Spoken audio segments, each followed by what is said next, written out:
Star Wars Outlaws is the first open-world game that takes place in the Star Wars universe between the events of The Empire Strikes Back and Return of the Jedi. Star Wars Outlaws is available now on Xbox Series XS, PlayStation 5, and PC.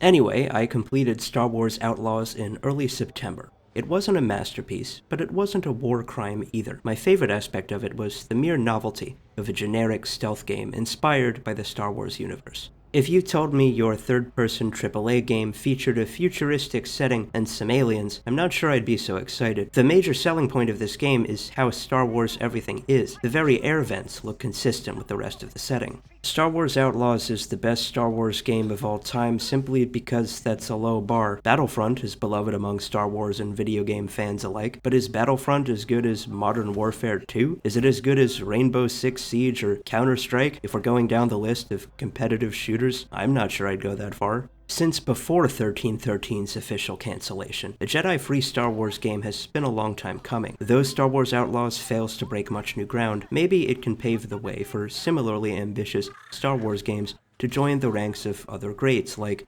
Assassin's Creed, Horizon, and Norse God of War.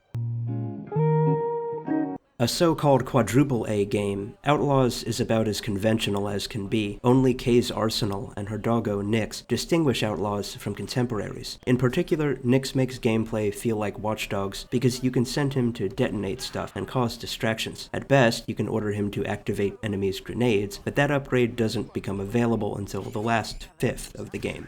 One key distinction from predecessors like Watch Dogs is that your cell phone can't hop away from you and pickpocket somebody. Only Nyx can do that. One of the more difficult missions kept me from accessing Nyx's abilities, illustrating how central he was to my success. However you feel about this game's stealth and combat sections, Nyx is an invaluable tool with whom to solve many problems in the gambling parlor or on the battlefield. That said, he's far from the only tool at Kay's disposal.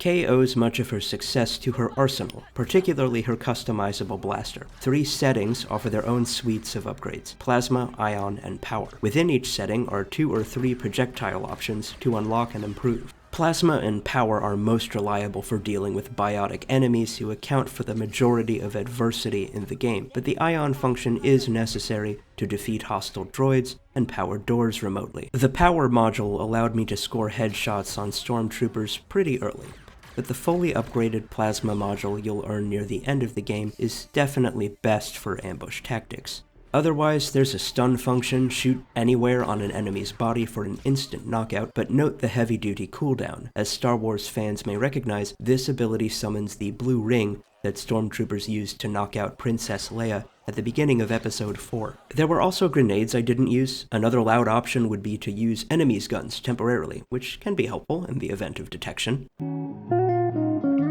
While playing an open-world blockbuster, I tend to avoid the in-universe board game. The key difference between Sabacc and Gwent, or Machine Strike, is that Sabacc is easy. Not only is it simpler than other in-universe board games, but it also resembles Texas Hold'em. You have a running start if you've worked on your poker face. This isn't to accuse Outlaws of phoning in Texas Hold'em as Assassin's Creed 3 phones in checkers. Sabacc is an original game that takes enough inspiration from Huttese culture on Tatooine to have developed naturally in the Star Wars universe. Sabacc bolsters immersion in 2 ways. As Kay is a conniving smuggler, cheating at Sabacc is a fundamental game mechanic, and her ability to cheat improves throughout her adventures. Second, developers have woven this minigame tightly into the rest of the overarching narrative. Substantial rewards for winning Sabacc games or completing the High Roller quest chain include tangible upgrades, cosmetics, money, and renown. Most importantly, the board game isn't there for its own sake. Across the criminal underworld, scoundrels like Kay would have indulged in Sabacc to make an extra buck. Sabacc obviously isn't the highlight of this action stealth game, but I was more or less impressed by how little I hated it.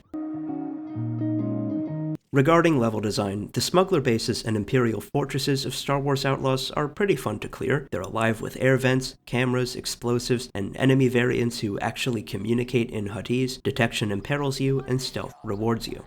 The main campaign took me through a winding path from the desert compounds of Tatooine to the lush Imperial research centers of Akiva. Unfortunately, if you accept an optional contract from any of the 4 criminal syndicates after completing a campaign mission, you'll end up doing a lot of the same things at the same places. Despite this monotony, there's one aspect of the contract system I admire. To embark on a contract is to favor one faction at another's expense. Prior to a contract's completion, you can remain true to your intentions to earn a healthy dose of renown and money, or you can defect to the other faction for more money and less renown with the other faction. I never defected because renown always seemed more valuable than extra money, but that was my decision. Had I defected constantly, I may have had a different, probably more difficult experience. Maybe I would have had more money.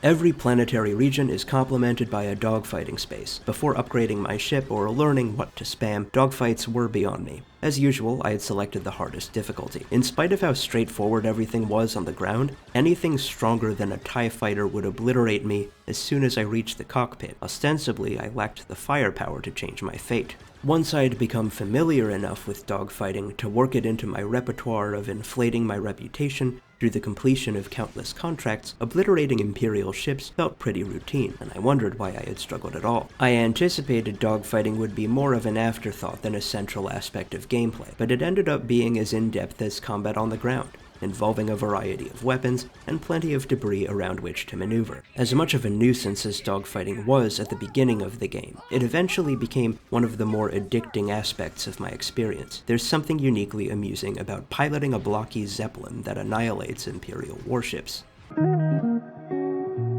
RNG events don't provide much substance in terms of gameplay, but they make the world more lived in. You wouldn't want to complete them more than once, because they keep occurring in the same place with the same enemies again and again. Straightforward speeder races assist with progression, and sabotaging stormtrooper raids on smugglers exercises your skirmishing chops, but I especially admire the notoriety system for its originality. If you make the Galactic Empire angry enough, they'll send death troopers to a nearby camp.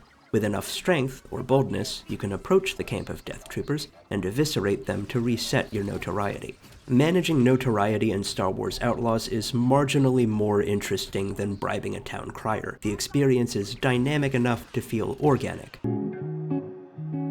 Character progression is the only facet of the game I genuinely admire in comparison to other games. I would have loved a better title to incorporate Outlaws' unusually direct system. 9 special vendors across playable regions teach different skills. They walk you through their respective side quest chains and grant new abilities as long as you complete certain objectives, similar to community objectives in early Assassin's Creed games.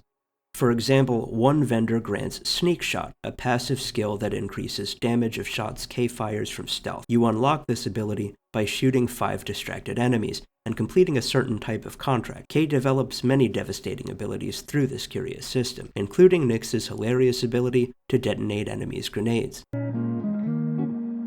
No game about thievery is complete without collectibles. What may come as no surprise is that there are a little too many, most of which provide cosmetics you won't use. Now, there are treasures that expand your arsenal and provide your equipment with indispensable improvements, but the vast majority of what you find is useless unless it's money. There might be over 100 smuggler chests that contain funds and sellable valuables, but you'll earn plenty of money from optional contracts if you value reputation. Each smuggler chest demands the tedious activity of using a metal detector. I couldn't find a few until near the end of the game, but thanks to contract work, I didn't need their contents anyway. Maybe Ubisoft puts treasure chests everywhere to make their games invariably more addicting, but if you happen to enjoy looking for treasure, Outlaws is among many good fits.